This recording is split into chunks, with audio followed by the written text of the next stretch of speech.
Assalamualaikum warahmatullahi wabarakatuh. Hai sahabat, pada kesempatan kali ini kita akan membahas tentang filsafat pendidikan Islam. Secara etimologi, filsafat berasal dari bahasa Yunani philosophia. Philos yang berarti cinta dan sophia yang artinya kebijaksanaan. Secara harfiah, filsafat dapat diterjemahkan sebagai kecintaan terhadap kebijaksanaan atau kecintaan terhadap pengetahuan.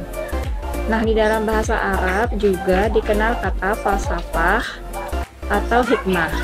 Dalam perspektif Islam, filsafat merupakan upaya untuk menjelaskan cara Allah menyampaikan kebenaran atau yang hak dengan bahasa pemikiran yang rasional. Nah, di sini kita akan membahas secara lebih khusus pada filsafat pendidikan Islam. Mempelajari filsafat pendidikan Islam berarti memasuki arena pemikiran yang mendasar dan logis serta universal tentang pendidikan yang bersumber dari ajaran-ajaran Islam, di mana dasar pelaksanaan pendidikan Islam terutama adalah Al-Quran dan Al-Hadis. Ruang lingkup filsafat pendidikan Islam adalah masalah-masalah yang terdapat dalam kegiatan pendidikan, yaitu dasar-dasar tujuan pendidikan, peserta didik, pendidik, proses mendidik atau pembelajaran, materi dan kurikulum pendidikan Islam, metode dalam pendidikan Islam, evaluasi dalam pendidikan Islam, kelembagaan dalam pendidikan Islam. Hakikat manusia dalam konteks pendidikan.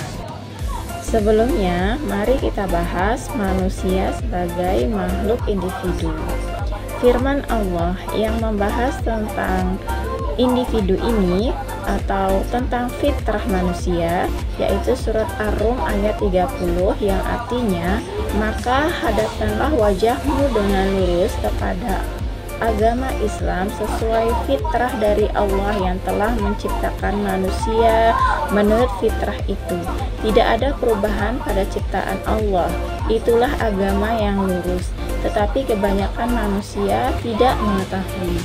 Nah, berdasarkan kajian linguistik di atas, fitrah bermakna potensi dasar manusia berkeinginan suci sebagai jembatan untuk berlaku hanif, cenderung kepada kebenaran dan mengabdi kepada Allah. Sementara itu, hati nurani merupakan pancaran keinginan manusia kepada kebenaran, kebaikan, dan kesucian. Bertolak dari hal ini, terlihat bahwa manusia berasal dari, oleh, dan bertujuan untuk Sang Maha Mutlak, yakni Allah Subhanahu wa Ta'ala. Manusia sebagai khalifah. Hakikat penciptaan manusia adalah untuk menjadi khalifah di muka bumi. Allah berfirman dalam Al-Quran surat Al-Baqarah ayat 30 yang artinya, dan ingatlah ketika Tuhanmu berfirman kepada para malaikat, aku hendak menjadikan khalifah di bumi. Mereka berkata, apakah engkau hendak menjadikan orang yang merusak dan menumpahkan darah di sana? Sedangkan kami bertasbih memujimu dan menyucikan namamu. Dia berfirman, sungguh aku mengetahui apa yang tidak kamu ketahui. Ayat tersebut menjelaskan bahwa Allah menciptakan manusia sebagai khalifah di bumi untuk melaksanakan perintah-perintahnya. Mengutip jurnal Manusia sebagai Khalifah dalam Perspektif Islam oleh Rahmat Ilyas tahun 2016, manusia merupakan wakil Tuhan di muka bumi. Dengan kedudukan tersebut, manusia kelak akan dimintai pertanggungjawabannya di hadapan Allah Subhanahu wa Ta'ala. Selanjutnya, manusia sebagai makhluk individu, sosial, budaya, dan spiritual. Ada 3 pandangan Al-Quran tentang hakikat manusia. Yang pertama, Al-Bashar berdasarkan pendekatan aspek biologisnya atau mengacu kepada bentuk fisik manusia. Dari sudut pandang ini, manusia dilihat sebagai makhluk biologis yang memiliki dorongan primer, makan, minum, hubungan seksual, dan makhluk yang generatif atau berketurunan. Dengan kata lain, manusia adalah makhluk jasmaniyah yang secara umum terikat kepada kaedah umum makhluk biologis seperti berkembang biak, mengalami fase pertumbuhan dan perkembangan, serta memerlukan makan untuk hidup, dan pada akhirnya mengalami kematian. Yang kedua, Bani Adam. Istilah Bani Adam menunjukkan bahwa manusia tidak luput dari historitas keberadaan manusia Adam di bumi, sehingga penggunaan kata Bani Adam untuk manusia menunjukkan keterkaitan antara manusia secara historisitas terhadap asal-usulnya. Manusia adalah keturunan Adam dan bukan berasal dari hasil evolusi dari makhluk lain seperti yang dikemukakan oleh Charles Darwin. Konsep Bani Adam mengacu pada penghormatan kepada nilai-nilai kemanusiaan. Konsep ini menitikberatkan pembinaan hubungan persaudaraan antar sesama manusia dan menyatakan bahwa semua manusia berasal dari keturunan yang sama. Dengan demikian, manusia dengan latar belakang sosial, kultural, agama, bangsa, dan bahasa yang berbeda tetaplah bernilai sama dan harus diperlakukan dengan sama. 3. Al-Insan. Manusia disebut Al-Insan yang artinya makhluk berakal yang berperan sebagai subjek kebudayaan. Beberapa pandangan juga memiliki arti bahwa Al-Insan berasal dari kata ins yang artinya sesuatu yang tampak dan jinak. Maka ini sangat relevan dengan sifat dan fisik manusia. Apabila pengertian Al-Insan ini dikaitkan dengan makna istilah, maka dapat dikatakan bahwa kata insan memiliki konsep manusia sebagai makhluk yang mempunyai keramahan dan kemampuan untuk mengetahui yang sangat tinggi, atau dalam ungkapan lain bahwa manusia adalah makhluk sosial. Al-Insan ini menggambarkan manusia sebagai penyandang khalifah di muka bumi yang dikaitkan dengan proses penciptaan dan pertumbuhan, serta dalam proses perkembangannya. Hal tersebut dijelaskan dalam surat Al-Baqarah ayat 30 yang sudah dibacakan tadi. Implikasi konsep Islam tentang hakikat manusia dan hubungannya dengan pendidikan Islam adalah: pertama, sistem pendidikan Islam harus dibangun di atas konsep kesatuan antara qalbiyah dan akliyah yang dapat menghasilkan manusia intelektual dan berakhlak. Kedua, pendidikan Islam harus berupaya mengembangkan potensi yang dimiliki manusia secara maksimal sehingga dapat diwujudkan permuatan hard skill dan soft skill. Ketiga, pendidikan Islam harus dijadikan sarana yang kondusif bagi proses transformasi ilmu pengetahuan dan budaya Islami. Keempat, konsep hakikat manusia dan fungsi penciptaannya dalam alam semesta harus sepenuhnya diakomodasikan dalam perumusan teori-teori pendidikan Islam melalui pendekatan kewahyuan, empirik keilmuan, dan rasional filosofis. Kelima, proses internalisasi nilai-nilai Islam ke dalam pribadi seseorang harus dapat dipadukan melalui peran individu maupun peran guru, sehingga dapat memperkuat terwujudnya kesatuan pola dan kesatuan tujuan menuju terbentuknya mentalitas insan kamil. Aliran filsafat pendidikan Islam. Ada 3 aliran utama dalam pemikiran filosofis pendidikan Islam. Yang pertama, religius konservatif dengan tokohnya Al-Ghazali. Al-Ghazali merupakan ulama mazhab yang sangat militan terhadap tradisi intelektual tradisionalnya, yaitu Sunni, sehingga sebagian besar kalangan menilai pandangan tradisional ini kurang responsif terhadap perkembangan zaman. Namun perlu dicermati, Al-Ghazali memiliki pandangan pendidikan sebagai sarana untuk mendekatkan diri kepada Sang Pencipta dan mendapatkan kebahagiaan di dunia dan di akhirat kelak yang lebih utama dan abadi. Para pengajar harus mengawali belajarnya dengan mengkaji Al-Quranul Karim. Mereka berusaha menghafal Al-Quran dan menafsirkannya. Ulumul Quran merupakan induk semua ilmu, lalu dilanjutkan dengan belajar hadis dan ulumul hadis, usul fikih, nahwu, dan sorof. Aliran kedua, yaitu religius rasional.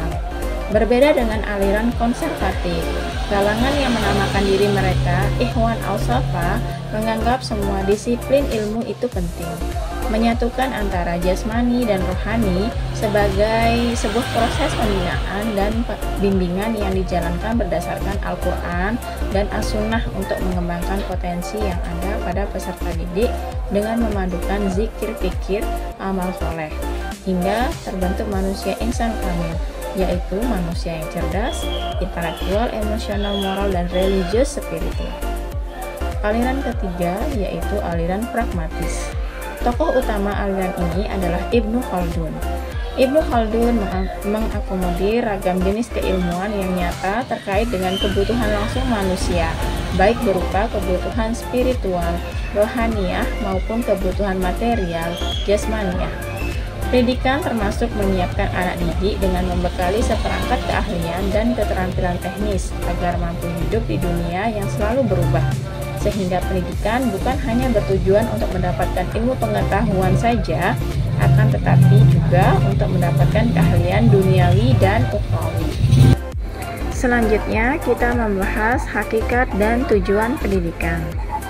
Hakikat pendidikan Islam adalah membantu peserta didik menemukan dan menumbuhkan kepribadian unik mereka, kemudian membimbing mereka dalam menyalurkan bakat mereka menuju perubahan positif dan kesempurnaan melalui langkah demi langkah. Tarbiyah adalah proses pengembangan dan bimbingan jasad, akal, dan jiwa yang dilakukan secara berkelanjutan, sehingga mutarabi atau anak didik bisa dewasa dan mandiri untuk hidup di tengah masyarakat. Tarbiyah adalah yang mencakup pengembangan, pemeliharaan, penjagaan, pengurusan, penyampaian ilmu, pemberian petunjuk, bimbingan, penyempurnaan, dan perasaan memiliki terhadap anak didik. Tarbiyah adalah proses pendidikan Islam itu sendiri. Ta'lim berasal dari akar kata alama, ilmu iu, dan ta'lim. Yu'alimu diartikan dengan mengajarkan, dan ta'lim artinya pengajaran. Menurut Muhammad Thalib, taklim memiliki arti memberitahukan sesuatu kepada seseorang yang belum tahu, dan mu'alim atau pengajar yang berarti orang yang melakukan pengajaran. Taklim secara umum hanya terbatas pada pengajaran, proses transfer ilmu pengetahuan, dan pendidikan kognitif semata-mata. Proses dari tidak tahu menjadi tahu berpusat pada pengetahuan ilmu atau aspek kognitif. Ta'dib berasal dari kata adaba, yu'adibu, dan takdib biasanya diartikan dengan alama atau mendidik. Ta'dib yang berasal dari kata adaba ini berarti pengenalan dan pengakuan yang secara bertahap ditanamkan kepada manusia tentang tempat-tempat yang tepat dari segala sesuatu di dalam tatanan penciptaan sedemikian rupa. Hal ini membimbing ke arah pengenalan dan pengakuan kekuasaan dan keagungan Tuhan di dalam tatanan wujud dan keberadaannya, sehingga takdib lebih kepada aspek spiritual dan emosional. Objek kajian filsafat pendidikan Islam. Filsafat pendidikan Islam memadukan dua hal pokok yang didasarkan pada ajaran Islam, yaitu filsafat dan pendidikan. Maka objek kajian filsafat pendidikan Islam adalah objek kajian filsafat dan objek kajian pendidikan. Objek kajian filsafat antara lain wujud Tuhan atau metafisik, hakikat manusia atau jiwa dan raga, hakikat alam atau kosmologi, hakikat baik buruk yaitu etika, hakikat keindahan atau estetika, hakikat ilmu pengetahuan, hakikat masyarakat, hakikat politik, dan ketatanegaraan. Nah, sedangkan objek kajian pendidikan antara lain visi, misi, tujuan, proses belajar mengajar, tenaga kependidikan, karakter murid dan mutu lulusan, sarana prasarana, pembiayaan, pengelolaan, lingkungan, dan kerjasama serta evaluasi. Secara rinci, objek filsafat pendidikan dapat dikelompokkan menjadi objek material dan objek formal. Objek material adalah segala sesuatu yang ada dan mungkin ada, baik yang material maupun non-material berupa fisik, psikis, yang konkret maupun yang abstrak. Selain itu termasuk juga nilai-nilai, yakni nilai moral, nilai estetika, dan nilai religius Sedangkan yang dimaksud dengan objek formal filsafat pendidikan adalah berkaitan dengan tujuan pendidikan, hakikat, dan fungsi pendidikan bagi terwujudnya watak kepribadian dari sasaran didik melalui proses kegiatan pendidikan. Demikianlah penjelasan singkat tentang filsafat pendidikan Islam. Semoga bermanfaat. Terima kasih.